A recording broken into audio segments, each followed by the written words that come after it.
What's up, everybody? Birdman here, and as some of you guys may know, I am a writer over at Word of the Nerd, and this is a topic that I've been wanting to talk about for a long period of time. This is actually about one of my favorite game series out there to date. A lot of people, when they say that, they're talking about Legend of Zelda, the Final Fantasy series. I love Final Fantasy. But today, I'm talking about a cute and cuddly series that has been going absolutely crazy, and I'll show it with one of my little thingy-majiggers. Just look at it. Just look at it. It's a Pikachu. Even if you don't play Pokemon, you know what this is. You know what a Pikachu is. And yes, I have a Pikachu sitting up here on my desk. I'm going to talk about Pokemon, and not just Pokemon, where it was, like how it started for me and how it is today. To start this off, I'm just going to go ahead and say Pokemon has been around from 1998, I want to say. Well, before that. It had a trading card game before that. In 1998 is when they released their Game Boy title, which I played the mess out of. I remember I begged my parents to get red and blue. I did get them both somehow. I don't know how. I was really good at talking to my parents, I guess. But how that went about was I get to play these games, and I think my fondest memory of it was as a kid growing up, I played a lot of baseball. And my favorite thing to do was go, because I live in North Carolina, I would like to go to the Durham Bulls baseball games during summertime. And I remember I took my Game Boy with me one time, and I played the Cinnabar Island for like the whole entire game. But I have some really fond memories when it comes down to Pokemon as a kid. But when I was a kid, it wasn't really how Pokemon was back when I was a kid. Was I brought my Game Boy to school and we played Pokemon. Everybody played Pokemon. Nobody had cables or anything like that. We just sat around each other and we played Pokemon. That was it. That's what everybody did in my class. So we sat down at the lunch table, played Pokemon during lunch or recess or something like that. We basically talked about how much we liked Pokemon. We showed off each other's teams and stuff like that. It was a really great feeling, a feeling that you honestly can't replace. Also, I remember the big Pokemon fiasco. At that time, I went to a Christian academy, and they banned out Pokemon after, I think, halfway through the anime or something about that. Something about evolution, and they just didn't like it. So I wasn't allowed to wear Pokemon stuff to school. I still played it at school because, I mean, they come over to you and they would ask you, what are you playing? And I'd be like, Rayman? But, yeah, Pokemon was definitely a huge thing for me as a kid. Fast forward a little bit longer, we get to the second generation. Second generation would be considered the silver, gold, and crystal versions. Games, I think I honestly logged the most time into. I remember it took me forever to actually beat the games. Even then, when it came down to friends, we just hung out around each other. A couple friends had trade cables and stuff like that. But most of the time, if we ever used cables, it was just to trade Pokemon. We never used it to battle. Third gen rolls around. Third gen being Ruby, Sapphire, Emerald. The remakes of first gen, Fire Red and Leaf Green. Those are all considered third gen. I played the mess out of Ruby and Sapphire. There's no other way to put it. I played the crap out of it. And I had a couple battles. I lived next door to somebody who played Pokemon at the time, and me and him just sat there. He would come over, bring his link cable over, and we would just play Pokemon, basically. It was literally, we wanted to see who had the better team, and he would always come over with a Dragonite and destroy me, because I'd never had that. Fast forward some more. 4th gen. I didn't play it. I thought that I was in that stage where I thought Pokemon wasn't the cool thing anymore, and if you played Pokemon, you just were going to get bullied and stuff like that. I cared way too much of what other people thought of me.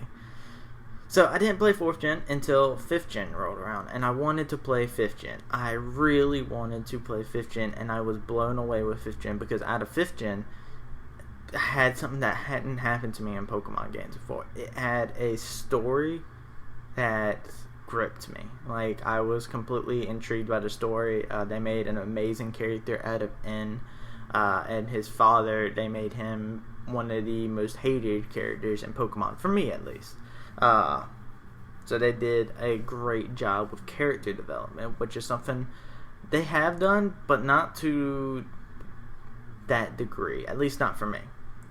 So it goes from that, and I decided to play 4th gen, and to this day I will still have my opinion. 4th gen was my least favorite out of all the gens, but 4th gen would be considered the Pokemon Platinum, Diamond, Pearl, and the remakes of 2nd gen, which I like the 2nd gen games. I just did not like Diamond, Pearl, and Platinum. I don't care for them. Won't say I don't like them, I just did not care for them compared. 5th gen, I didn't get into battling either, but it was something that I was always intrigued about. I thought about doing it multiple times, but I didn't put in the effort. It was still more of a casual game for me. Then we go around to 6th gen, and I played X and Y, and I was absolutely in love with everything they did with Pokemon. The list goes up to, I think, 718, 719. I'm pretty sure it is one of those two numbers. The roster started at 150, and it's continued to grow all the way up into the 700s. That's insane. Just looking back from 1998, as a kid who was playing with the weirdest Pokemon sprites. By the way, you would never imagine how bad the sprites were, but if you go and look them up, it's terrible. But when it comes down to how X and Y have brought in for me, and we have the new Pokemon games coming out, I play Pokemon, honestly, on a daily basis right now. I've been playing it on a daily basis since X and Y came out, to be honest with you. Every now and then I take a break or so, but I actually got into competitive battling because they do have a very clean system. The battle spot, there's the Wonder Trade function, which is so broken because you get nothing but the biggest of booty, but every now and then you get some power. But competitive Pokemon has honestly risen up from a game when I was a kid to where everybody just sat around the table. There was no cables, nobody was connected to somebody else's game, nobody traded or anything like that, except every now and again. I think the cable did come out for you to be able to trade as well, but nobody really did that around me. It was more of, we just wanted to play next to each other and talk about how far we're getting in each other's adventure. And now it's become a game where I can battle people in Japan. And I'll just snap of my fingers, I can go battle somebody in Japan, and they can absolutely destroy me because they bring power. But it's crazy to think about how the game has changed today. From being a first-gen casual kind of game to a game where I can pick up my 3DS right here. It actually has Pokemon X in it right now. And I'm able to pick it up and just play how I want to. I can play by myself. I can play all sorts of different things. I can train my Pokemon if I really want to. I can go and Wonder Trade some Pokemon, which is always something that can be either really fun or highly disappointing. Most of the time, highly disappointing. I could go. I could do all sorts of different challenge modes. There's challenge runs now in Pokemon, which they've existed for a while.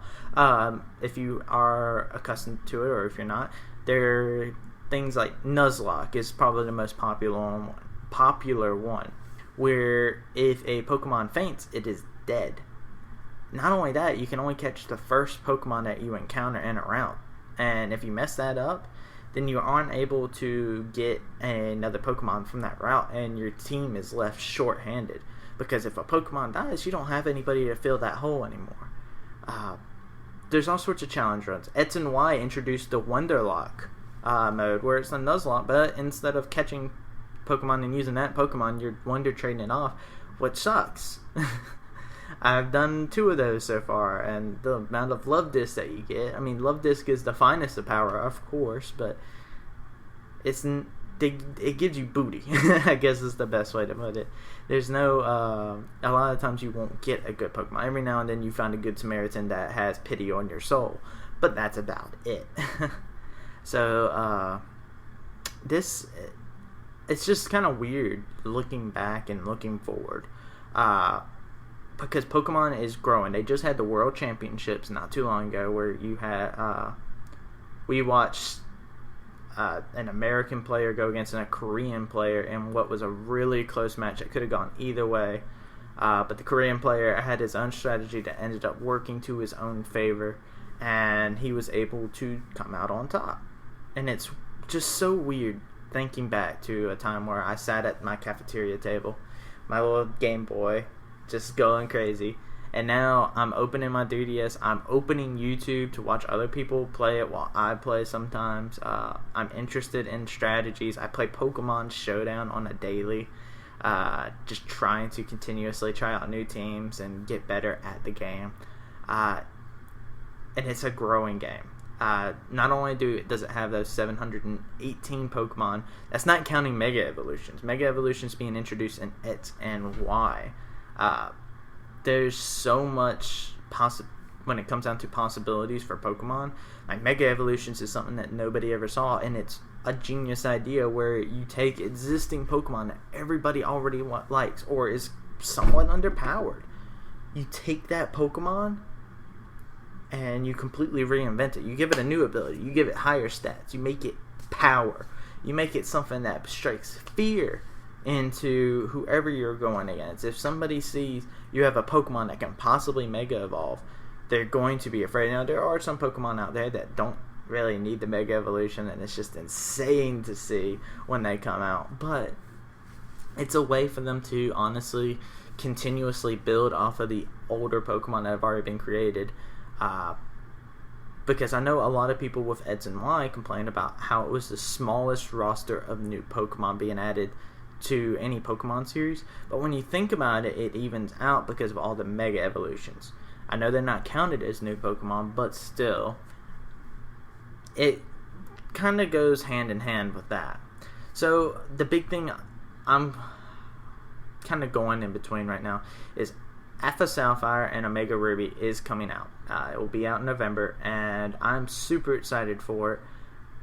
And I'm just curious on how the game series is going to go, because with this new series, with Alpha Sapphire and Omega Ruby, they're bringing in new Mega Evolutions. They've already shown Mega Slowbro, which I know a lot of people gave him a lot of credit, but I'm personally hyped for because I want to have my little pink Beyblade go crazy on somebody. They have Lopunny, the bunny who has had so much criticism over the years just because of how her sprite looks. And I think in 5th gen or 4th gen, where she had her hands like this, and she has those little fluffy things, and everybody's like, oh my god, they're trying to make her have boobs. Oh my god, Game Freak. But it's a series that's continuously evolving with every single game. And I'm really happy to be a part of the fandom that is Pokemon. As you can see, I do have a few Pokemon posters up here and here. Yeah, right there. But it's a series that's really fun, and it's really addicting. And even if you don't like to play the Pokemon games anymore, the fact of the matter remains that if somebody handed you a copy of a Pokemon game that you used to play, you would play it. That there's no other deniable fact is Pokemon in every gamer's thing. If you ever had a mobile history of mobile gaming at all, you probably play Pokemon. And even if you don't like the series anymore, you'd probably go back to that generation that you started on and play the crap out of it, because the nostalgia, that feeling that you had when you first played a Pokemon game, was something that you really cannot describe. And it's honestly something that you can never get back. That first feeling whenever you turn on that first Pokemon game that you first time you ever play Pokemon, you don't know what to expect. You're told what's going on, but you don't know what's going to happen. You don't know what you're going to do when you nickname Pokemon. You don't know what's going to evolve into what. You don't know how things evolve. You don't know what world it comes out to you. You don't know what gym is coming out to you. You don't know what type of gym you have to go against. You don't know what TM you're going to get for beating said gym. You don't know what kind of challenge awaits you. That's a feeling that can't be replicated the first time you put in that Pokemon game. And for that reason, I started with red, blue, and yellow. I probably would, if somebody handed me a red, blue, or yellow cartridge, I'd probably play it. I'd probably play it all the way through to the Elite Four. Yeah, I'd probably put it down afterwards, but the fact of the matter remains, I would still dedicate time to nostalgia. And it's that reason, I think, that makes me enjoy Pokemon to this day. So, I'm just kind of curious on how everybody else kind of feels about it, to be honest with you, because I feel like Pokemon is a game series that's going to continue growing. It's not in the same sense of games like Call of Duty, let me put it like that, where the Call of Duty name is enough to get people sold. With Pokemon, you're getting something different each and every time, in my opinion. I know some people are like, oh, it's the same thing, it's the same typing, it's the same fighting, but it's a continuously evolving game that's honestly never the same. There's countless Pokemon hacks out there. People that go through and make their own Pokemon stories, which are insane. For instance, I will give Pokemon Snakewood. It's literally a Pokemon game with zombies. As weird as that sounds, it's actually really good. It's really difficult, and I think it's insane that it drives some people to do that. I think the other one's Fiora Sky. That's a really popular one. Pokemon Glazed. I think Glazed is honestly one of the better ones that they have out there. But there's all sorts of crazy ones that venture into the Pokemon fandom. People make Fakemon, which are fake Pokemon and stuff like that. And it inspires people to be so creative that it's absolutely insane, because some of the creativity, while some of the sprites can be really weird, it makes for some crazy thing. Pokemon Zeta and Omicron, not even a ROM hack, it's made via RPG Maker or something like that, and it's absolutely amazingly done. Like, some of the things that they did in Zeta and Omicron are things that I would like to see them do in actual Pokemon games. So the fact that so much creativity comes out of the essential influence of Pokemon is absolutely insane. And like I said, I watch people play Pokemon on YouTube, and it's one of those things where it's really interesting to see how each person's experience varies. Everybody has a favorite type. Everybody has a favorite moveset. Everybody has a move that they like. Everybody has a Pokemon that they prefer not to talk about. If I could give an example via famous YouTubers, well, not famous, but they're Poketubers that are really people that you should know if you do end up wanting to watch Pokemon or something like that. King Nappy. Let's go with Nappy. Probably one of my favorite people to watch. Dude's loud. He's exciting. He goes absolutely crazy, and he has an intense hatred for Umbreon and Sucker Punch. He hates Umbreon. But then he turns around, and his favorite Pokemon is Gengar, one of the most iconic Pokemon out of first gen, and is probably one of the scariest Pokemon to run into when you're playing Battle Spot or anything like that. Other people, let's go with Hoodlum Scrafty, a guy I also like watching, all the way from England. Dude has some of the best humor that you find, and every time I watch his video, I do get a laugh out of it. And he has one of my favorite Pokemon, actually my favorite Pokemon from 5th gen, which is Scrafty. Thing's power. And there's all sorts of different things. Patters, he likes Darkrai. I don't really care for Darkrai that much, but I know his second favorite's Arcanine, and he calls it Rufus. So I can't hate on that, because Arcanine was one of my favorite Pokemon. I love fighting types, so whenever I see somebody get a fighting type, I'm like, yeah. But not many people out there are like, oh yeah, fighting type is power. Ooh, Primeape. Ooh. So that's basically the big thing that I was going to put out there.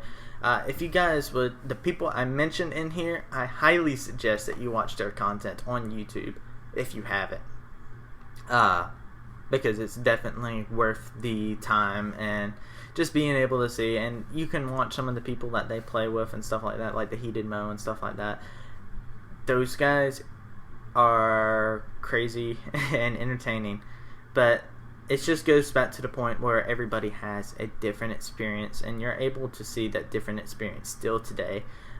More so via the internet, but you guys know what I mean. Well, anyways, I'm running this video way too long, guys, so I'm going to go ahead and end this right here with... I don't know what I'm going to end it on. I'm curious to see if we can get some feedback on this subject. What do you guys think about Pokemon as of today? Do you have any fond memories of Pokemon? Is there anything big that's happened for you at Pokemon? Is there any... where's your journey with Pokemon started, if you still like Pokemon, or even if you don't like Pokemon anymore? And how excited are you for the upcoming Pokemon games? Are you going to be one of the people that comes in and picks up Pokemon the day it comes out? Or are you going to be one of those people that kind of watches YouTube videos every now and then? Do you play the ROM hack? So you do this? Do you raise Pokemon? Do you like to play competitive? Do you like to just raise Pokemon and trade them off to your friends? Let me know, guys. But without further ado, my Twitter is, of course, twitter.com/BirdmanSenpai. Gotta have that senpai. And you guys can find me on YouTube. All you have to do, I think it's youtube.com/thepcexpedition. You should be able to find me. My name on there is Birdman Senpai. So be sure to give me a look-see if you guys would like to. And of course, like I said, be sure to check out each of those YouTubers that I mentioned. If you enjoy Pokemon, or if you're just curious of looking at Pokemon again, it's a great way to be entertained, and honestly, these people are well worth the time. So without further ado, guys, this has been Birdman. Thank you guys for listening to me throughout this 20-something minutes of me just rambling on about Pokemon. Thank you guys so much. You guys are the best. And thank you for visiting worldofthenerd.com. But without further ado, Birdman here. Peace.